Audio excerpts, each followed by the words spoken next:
Ladies and gentlemen, welcome to another video. In this video, we're going to be discussing about how to fix your Uber Eats not working. So let's just get straight into the video.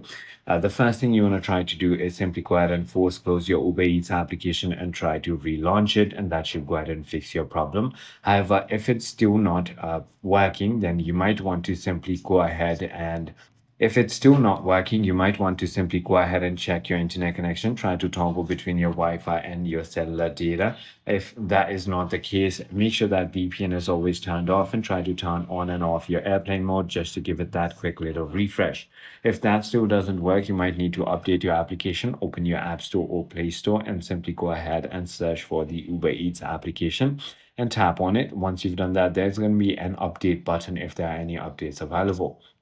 So if none of it works, you have no other option but to uninstall and reinstall your application. I hope this video clarifies everything for you. If you have further more queries, feel free to comment down below.